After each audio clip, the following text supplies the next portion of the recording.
그 집 며느리는 사람이 아니었습니다. 밥은 마지막에 먹고 말은 나중에 하고 눈물은 혼자 참아야 했죠. 그러던 어느 날 장롱 속에서 발견된 한 통의 편지. 그 안에 숨겨진 30년의 진실이 담겨 있었습니다.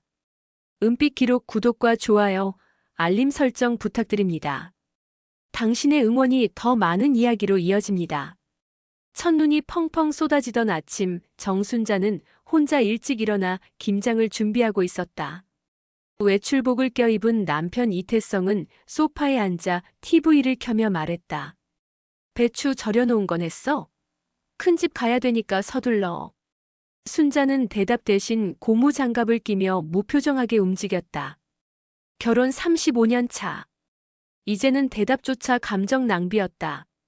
이 집에서 며느리는 사람이 아니었다. 식구들이 밥 먹기 전에 일어나 상 차리고 모두가 먹은 후에 혼자 밥 말아먹는 것이 일상이었다. 다른 집은 모르겠다. 하지만 이 집은 그녀를 우리 집 식모라 불렀다. 사돈댁인 정영자 여사는 말끝마다 그랬다. 순자 씨는 참 부지런해. 요즘 며느리들은 집안일 안 하려 든다는데 우리는 복 받았지 뭐야. 식모보다 낫다니까. 웃으며 말하지만 순자는 속이 문드러지는 것 같았다.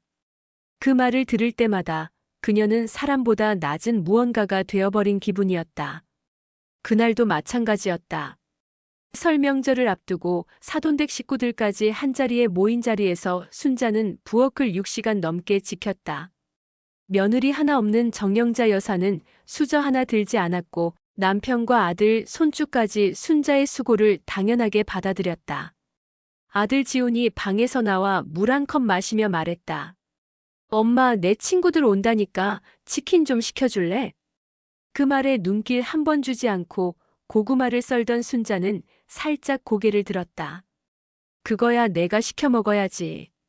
이 엄마는 손님상 차리느라 바빠. 지우는 인상을 찌푸렸다. 에이, 또 왜 그래?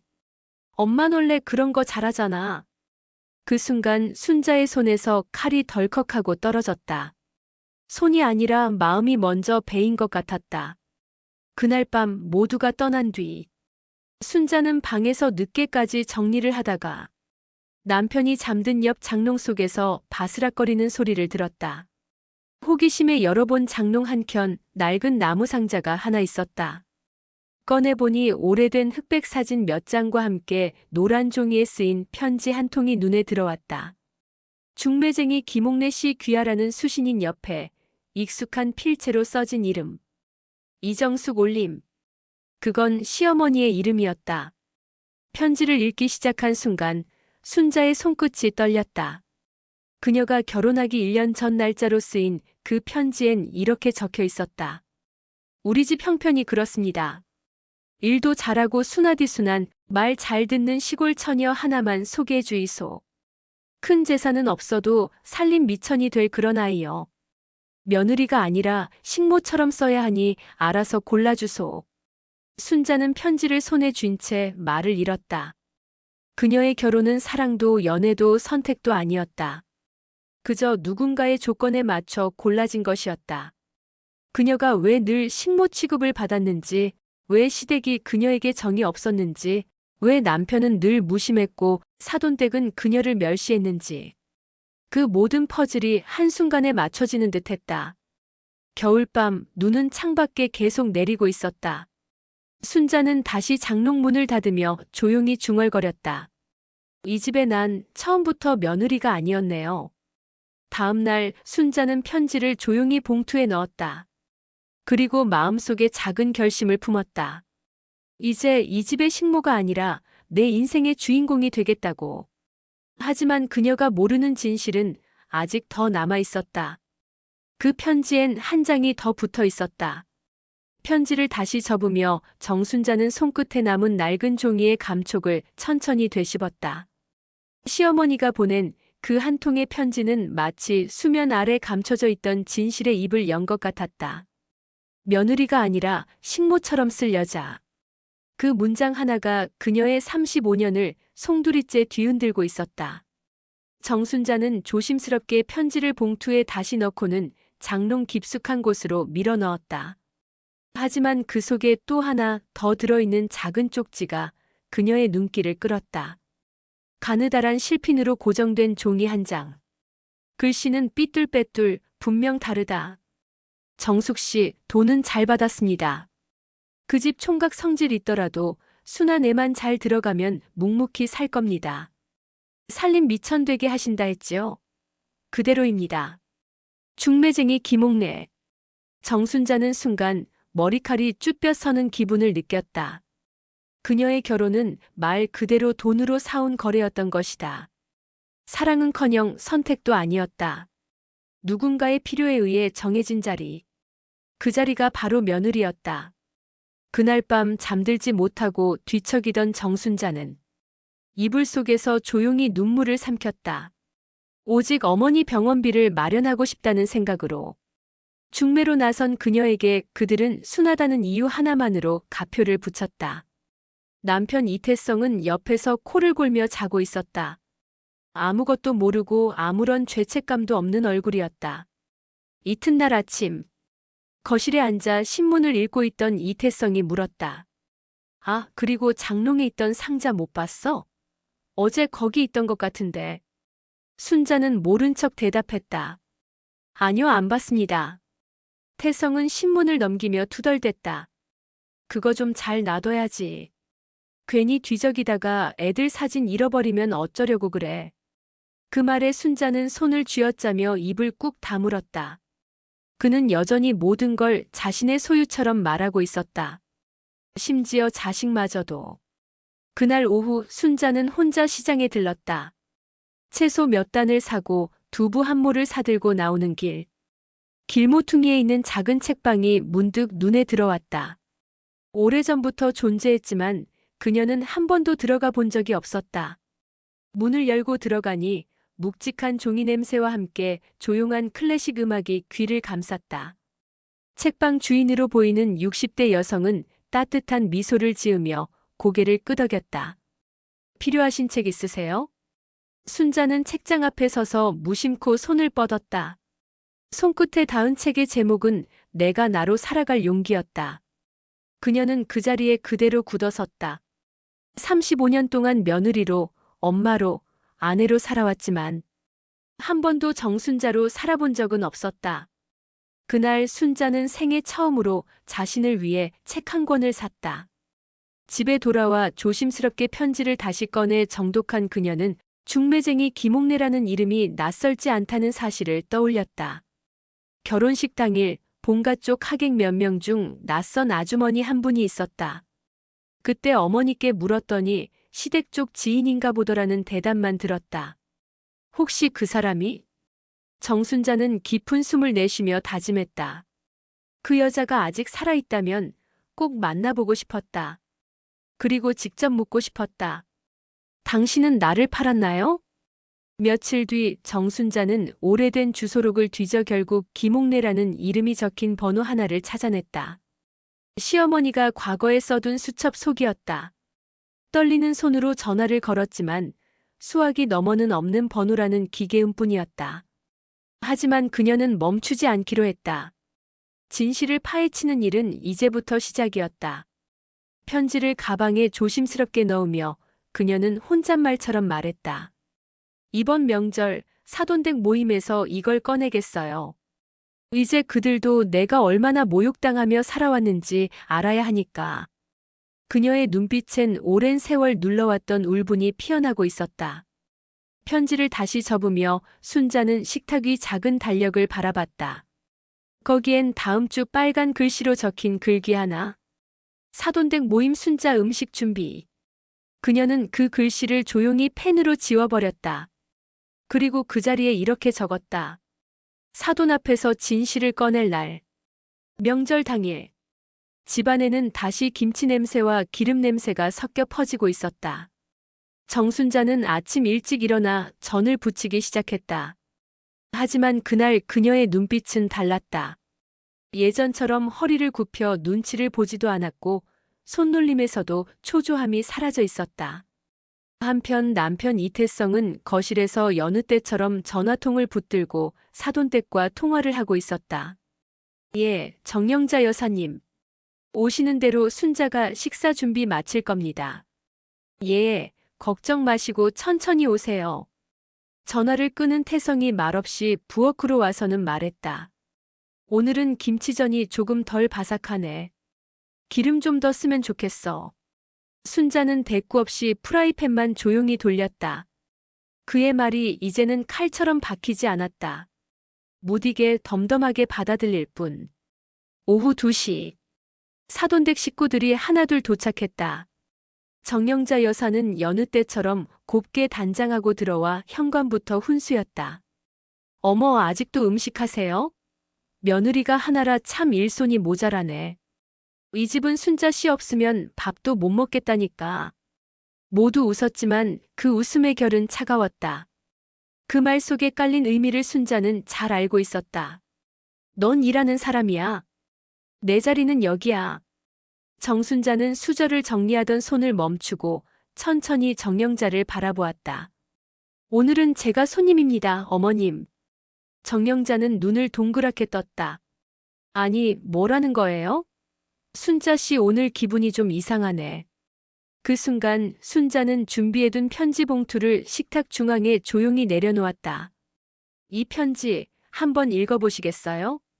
35년 전 이 집에 들어오기 전 어머님이 직접 쓰신 편지입니다. 정영자의 얼굴이 하얗게 질렸다. 남편 태성도 몸을 굳히며 순자의 손을 덥석 잡았다. 그걸 왜? 갑자기 이 자리에서 그런 걸. 갑자기요? 저는 35년 동안 매일매일 이런 기분으로 살아왔습니다. 순자는 편지를 꺼내 천천히 읽기 시작했다. 며느리가 아니라 식모처럼 쓸 여자. 살림 미천이 될 그러네요. 알아서 골라주소. 편지의 문장을 또박또박 읽어내려가는 동안 거실은 수만 번 섞이지 않을 정도로 고요해졌다. 정영자는 수저를 내려놓고 벌컥 일어났다. 그거야. 그때야 우리 집이 어려웠고 애는 순해야 된다고 해서. 그걸 지금 왜 들춰? 왜 들추냐고요? 어머님은 지금까지 저를 어떻게 대하셨나요? 며느리가 아니라 일을 시키는 사람처럼 무시하고 눌렀잖아요.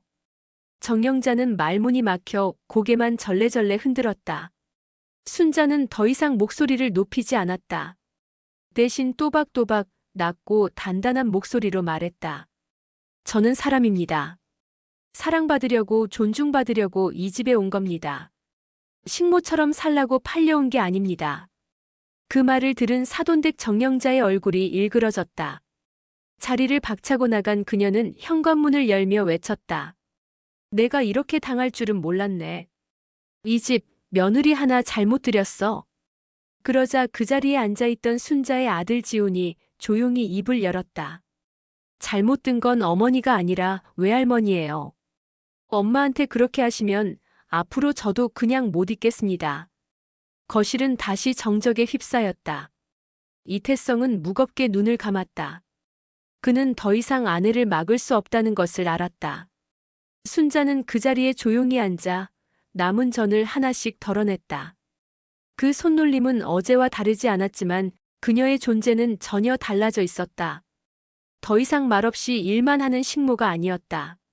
이제는 자신의 이름으로 목소리를 내는 정순자였다.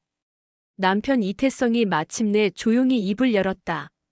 내가 잘못했어, 순자야. 그의 눈가엔 처음으로 물기가 맺혀 있었다. 하지만 순자는 고개를 돌리고 말했다. 이건 단순한 잘못이 아니에요. 이건 사람 하나를 부쉈던 일이에요. 거실 안엔 무거운 정적이 흐르고 있었다. 사돈댁 정영자는 분노와 당황이 뒤섞인 표정으로 코트를 들쳐 입더니 문 앞에서 고개를 돌렸다. 순자 씨, 이 집 며느리 아닌 거 잘 알겠어요. 하지만 그렇게까지 하셔야 했어요? 이렇게 창피하게? 그녀는 여전히 폭로를 잘못으로 몰고 있었다. 자신이 며느리를 그렇게 대우해온 세월은 뒤로 하고 자존심이 상한 것이 더 중요한 사람. 정순자는 그런 시어머니의 모습을 30년 넘게 지켜봐왔다. 그 얼굴이 오늘따라 낯설지 않았다. 남편 이태성은 깊은 한숨을 내쉬며 겨우 입을 뗐다. 그만들 좀 하자. 애들도 있는데 무슨 꼴이야 이게. 그 말에 순자가 조용히 고개를 들었다. 그 꼴 제가 35년 동안 지켜봤습니다. 이번엔 당신이 봐야죠. 정영자는 현관문을 쾅 닫고 나갔고 사돈댁 다른 식구들도 하나둘 핑계를 대며 자리를 떴다. 아들 지훈만이 어머니 곁에 남았다. 그는 조용히 앉아 식은 전을 하나 집어들었다. 엄마 나도 잘못했어. 어릴 땐 몰랐는데 지금 생각해보면 엄마가 늘 혼자 일하던 모습이 떠올라. 이상한데 그게 정상인 줄 알았어. 순자는 말없이 지훈의 등을 두드려 주었다. 아들은 이미 충분히 알고 있었다. 단지 그동안 외면해왔던 것뿐이었다. 늦은 저녁. 정리는커녕 집안은 아직 어지러웠다. 이태성은 소파에 앉아 말없이 고개만 숙이고 있었다. 순자는 남편의 맞은편에 앉아 한참을 바라보다 조용히 입을 열었다. 어머님이 그 편지를 쓰셨을 때 당신은 알고 있었나요? 태성은 대답을 하지 않았다. 대신 얼굴을 감싼 손가락 사이로 낮은 한숨이 새어나왔다. 그 침묵이 오히려 답이 되어버렸다. 그럼 왜 말 안 했어요? 왜 결혼 전에라도 알려주지 그랬어요? 그제야 그는 고개를 들었다. 눈가에 붉게 맺힌 물기를 닦으며 말했다. 그땐 나도 어쩔 수 없었어. 집안이 기울고 어머니가 날 계속 압박했고. 솔직히 나도 결혼하면 달라질 줄 알았어. 당신이 변하기를 바란 건 나죠. 그게 아니라면 왜 아무 말도 없었나요? 난 그냥 누군가에게 필요한 사람이라서 결혼한 거였군요. 이태성은 말문이 막힌 채 손을 덜덜 떨었다. 순자야, 지금이라도 용서해 줄 수는 없겠니? 순자는 담담하게 고개를 저었다. 용서는 했어요. 하지만 그게 당신을 위한 용서인지는 모르겠네요. 그날 밤 순자는 안방 문을 닫고 혼자 앉아 있었다. 책상 위엔 낮에 받은 문자 하나가 떠 있었다. 김옥래 씨 유족입니다. 연락 주셔서 감사합니다. 어르신은 2년 전 세상을 떠나셨습니다. 편지를 썼던 중매쟁이 김옥래. 그녀는 이미 세상에 없었다. 순자는 말없이 핸드폰을 내려두었다. 알고 싶었던 진실의 한 조각은 사라졌지만 오히려 마음은 편안해졌다.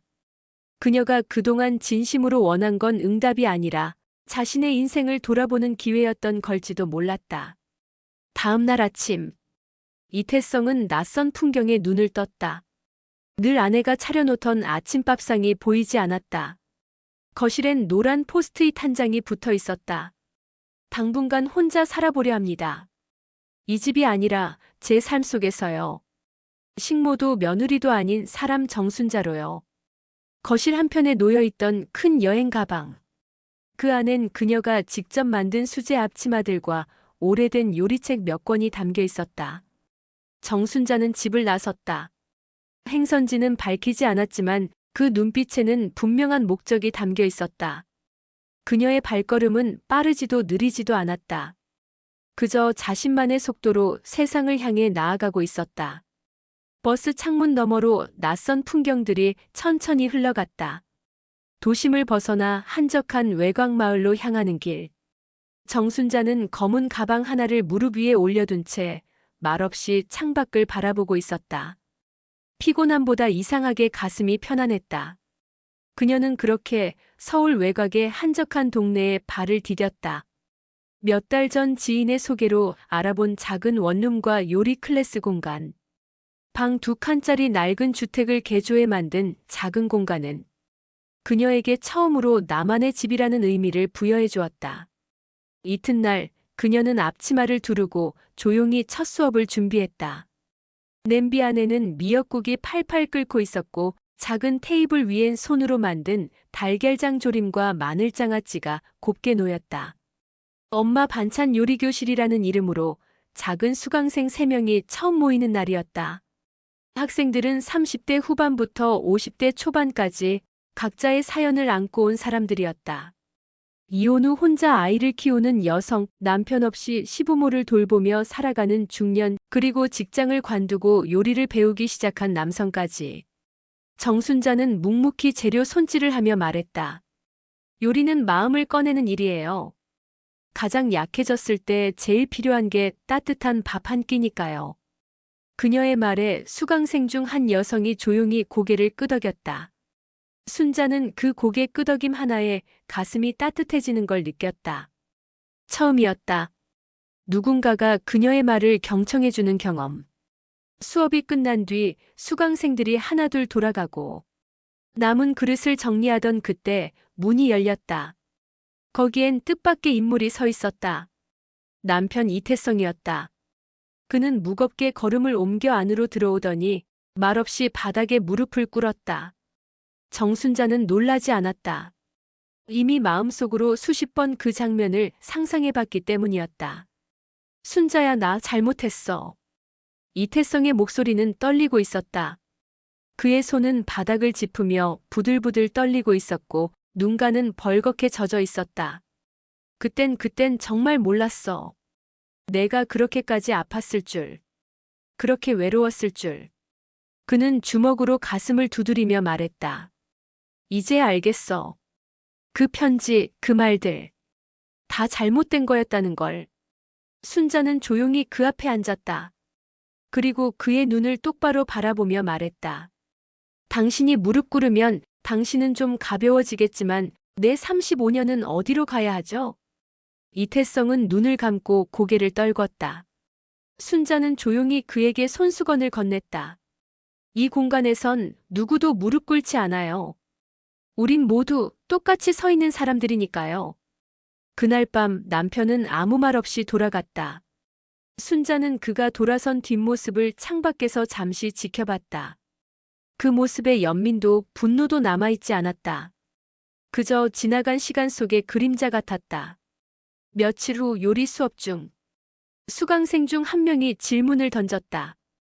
선생님, 결혼 생활이 길었다고 하셨죠? 그게 후회되지 않으세요? 정순자는 한참을 고민하다가 대답했다. 후회는 해요. 하지만 그 시간 덕분에 지금 이 자리에 내가 있는 거니까요. 그날 수업이 끝난 뒤 한 수강생이 조용히 메모지를 건넸다. 거기엔 이렇게 적혀 있었다. 선생님 덕분에 밥 한 끼가 눈물 나도록 따뜻했어요. 순자는 그 메모지를 가슴에 꼭 품었다. 이젠 누군가의 아내, 며느리가 아닌 정순자라는 이름으로 누군가의 삶에 닿을 수 있다는 사실에 처음으로 가슴이 벅차오르기 시작했다. 가을로 접어든 초입, 창밖에 은행나무가 노란 옷을 갈아입고 있었다. 요리 클래스가 끝난 오후 순자는 따뜻한 대추차를 끓이며 홀로 앉아 있었다. 그날따라 어릴 적 지훈이 유치원 가방을 메고 달려오던 장면이 문득 떠올랐다. 작은 손으로 꾹꾹 눌러 쓴 그림 일기. 우리 엄마는 요리를 제일 잘해요라고 쓰여 있었던 그 문장이 지금도 생생히 기억났다. 그 순간 조용히 문이 열렸다. 현관에 들어선 남자는 낯익지만 조금은 변해 있었다. 아들 지훈이었다. 엄마, 시간 괜찮아요? 순자는 미소를 지으며 고개를 끄덕였다. 들어오렴. 차 한 잔 줄까? 조용한 음악이 흐르는 실내, 두 사람은 마주 앉아 조심스레 대화를 시작했다. 지훈은 탁자 위에 조그만 상자를 올려놓았다. 이거 엄마 좋아하던 화과자야. 어릴 때 내가 생일 선물로 사줬던 거 기억나요? 순자는 살짝 웃었다. 기억하지. 그때 내가 동전 주워 모아서 시장 한복판에서 사왔잖니. 그땐 그게 세상에서 제일 큰 선물인 줄 알았어요. 지훈의 말에 둘은 동시에 웃음을 터뜨렸다. 짧지만 오랜만에 터진 웃음이었다. 잠시 침묵이 흐르고 지훈이 조용히 입을 열었다. 엄마, 나 사실 엄마가 집을 나간 날 아빠랑 싸웠어요. 순자는 고개를 끄덕이며 그의 말을 기다렸다. 왜 이제서야 봤는지 모르겠어요. 엄마가 늘 당연히 거기 계셔야 한다고 생각했어요. 밥 차려주는 사람, 다림질해주는 사람, 엄마라는 존재가 그냥 그 역할인 줄만. 그는 손등으로 눈가를 훔쳤다. 엄마가 떠난 다음 날 식탁 위엔 아무것도 없었어요. 그리고 그게 너무 무서웠어요. 순자는 말없이 그의 손을 살짝 감쌌다. 말보다 따뜻한 온기가 더 큰 위로였다. 이제 알 것 같아요. 엄마가 왜 그렇게 울었는지. 왜 늘 괜찮다고 말하면서도 웃지 않았는지. 지우는 깊은 숨을 내쉬었다. 내가 너무 늦은 거죠? 순자는 조용히 말했다. 늦은 사과는 없단다. 하지만 이제부터 어떻게 하느냐가 중요하지. 그럼 앞으로 엄마랑 더 자주 보면 안 돼요? 순자는 웃으며 고개를 끄덕였다. 엄마도 이제 엄마 인생을 좀 살아보려고 해. 하지만 아들 얼굴은 언제나 환영이지. 지우는 자리에서 일어나 가방에서 작은 봉투 하나를 꺼냈다. 이건 엄마 수업 공간에 보탬 되라고. 내가 월급에서 조금씩 모은 거야. 순자는 손사래를 치며 말했다. 그런 건 됐단다. 엄마는 이 공간에서 마음으로 충분히 부자야. 하지만 지우는 봉투를 조용히 책상 위에 두고 나지막이 말했다. 이건 엄마한테 드리는 월급이 아니라 존경이라는 이름의 선물이야. 두 사람은 그렇게 오래도록 앉아 있었다. 대화보다도 긴 침묵이 오히려 서로를 더 깊이 연결해주고 있었다. 어느 순간 창밖에 노란 낙엽이 한 장 천천히 바닥에 내려앉았다. 그날 밤 순자는 오랜만에 일기장을 꺼냈다. 거기엔 이렇게 적혀 있었다. 엄마라는 이름으로 살아온 날들보다 사람 정순자로 불리는 오늘이 더 따뜻하다. 그리고 아들이 그런 나를 처음으로 이해해 주었다. 이 정도면 충분히 살아낼 이유가 된다. 가을빛이 짙어진 오후 정순자의 작은 요리교실 앞마당엔 국화향이 가득 번지고 있었다. 화분 사이로 놓인 작은 의자 위 햇살을 받으며 반찬을 포장 중인 그녀의 얼굴엔 편안한 미소가 떠올라 있었다. 매일 아침 7시 직접 창을 보고 재료를 손질하고 반찬을 만들어 나누는 일상. 누구의 눈치도 보지 않고 자신만의 속도로 하루를 채워가는 삶은 그녀에게 살아있다는 감각을 되찾아주고 있었다. 요리 수업이 끝난 뒤엔 동네 어르신 몇 분이 찾아와 반찬을 받아갔다. 그중엔 시각이 불편한 할머니도 있었고 말수가 적은 독거노인도 있었다. 순자는 그들에게 반찬을 그냥 주지 않았다. 다음엔 요리 수업 들으러 오세요. 간단한 거부터 배워봅시다. 그 말에는 시혜가 아닌 존중이 담겨 있었다. 그녀는 이제 누군가의 아래에서 섬기듯 살지 않았다. 함께 배우고 나누고 살아가는 존재로서 이웃들과 평등한 관계를 만들어가고 있었다. 그날 오후 작은 공방을 운영하는 수강생 중 하나가 수업을 마치며 말했다. 선생님, 다음 달엔 가을 장터 나가볼래요? 우리가 만든 반찬도 팔고 어르신들이랑 나눔 행사도 하고. 순자는 미소를 지으며 고개를 끄덕였다. 좋죠. 나도 그런 거 한번 해보고 싶었어요. 그녀의 눈동자에는 다시 꿈이 피어나고 있었다. 하고 싶었던 일 하지만 참았던 일들이 이제는 하나씩 작고 단단한 현실로 자라나고 있었다. 그러던 어느 날 수업을 마치고 휴식을 취하던 중 낯선 번호로 전화가 걸려왔다. 정순자 씨 맞으시죠? 익숙한 듯 낯선 딱딱한 목소리였다. 그녀는 순간적으로 몸을 굳혔다. 저 시어머님이 쓰러지셨습니다. 그 짧은 한 문장이 그녀의 시간 전체를 멈춰버렸다. 시어머니 김정숙. 35년간 그 이름은 순자에게 상처이자 사명이었다. 무조건 순종해야 하고 감정은 감춰야 하며 존중은커녕 기계처럼 부려지는 삶 속에서 그녀를 올감했던 존재. 그 시어머니가 쓰러졌다고. 의식은 돌아오셨지만 병원에서 모실 사람이 필요하대요. 아드님이 일 때문에 안 된다고 해서. 전화를 끊은 순자는 오래도록 가만히 앉아 있었다. 오히려 눈물은 나오지 않았다. 그 감정조차 너무 오래전 다 소진되어 버린 듯 했다.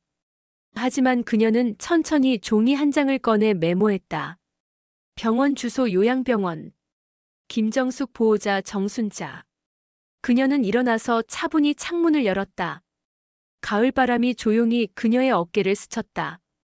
그날 저녁 혼자서 차를 마시며 그녀는 스스로에게 조용히 물었다. 내가 거기 가야 할까?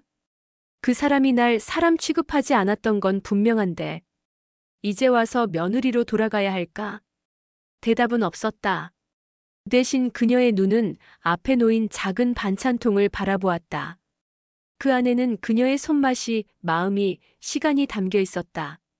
다음 날 정순자는 편지지 한 장을 꺼내 병원 앞으로 보낼 짧은 편지를 써내려갔다. 어머님, 몸은 좀 어떠신가요? 필요하신 게 있다면 말씀 주세요. 저는 정순자입니다. 며느리도 식모도 아닌 사람 정순자. 편지를 접으며 그녀는 조용히 말했다. 그곳엔 나를 사람으로 대할 준비가 되어 있을 때, 그때 가겠습니다. 요양병원의 하얀 복도는 낯설게 조용했다. 정순자는 병실 앞에서 잠시 멈춰섰다. 문틈으로 들려오는 산소호흡기의 규칙적인 기계음이 그녀의 심장을 천천히 두드렸다. 35년 전 그 집 문턱을 넘을 때 그녀는 며느리로서 살아야만 했다.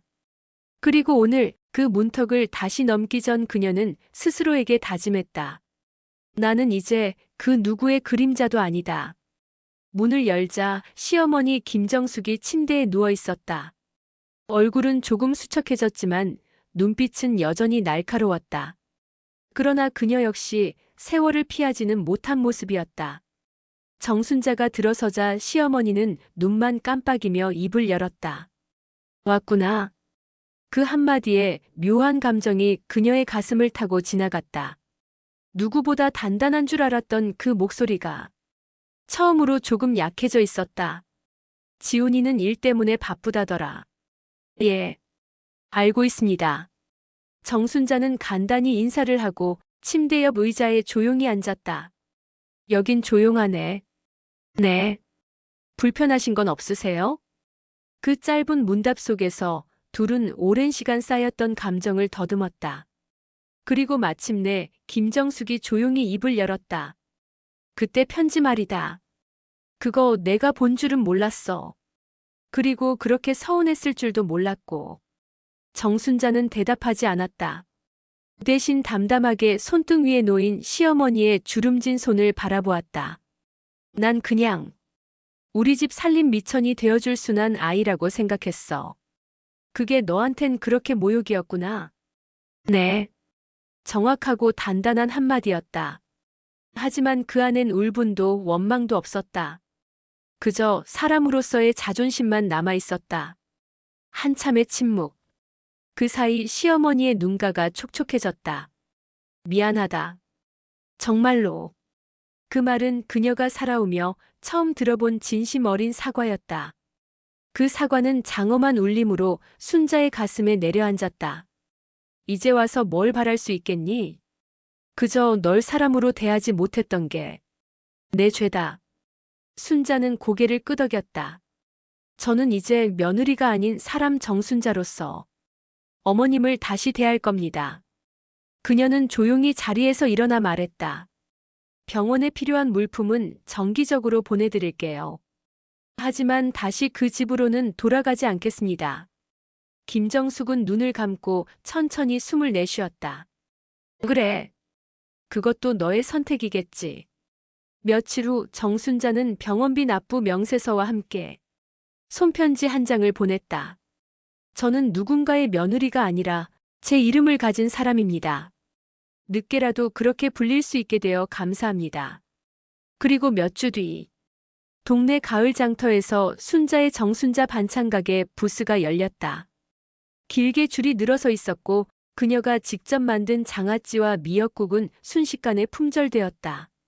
주변에서 사람들이 물었다. 사장님 결혼은 하셨어요? 순자는 웃으며 대답했다.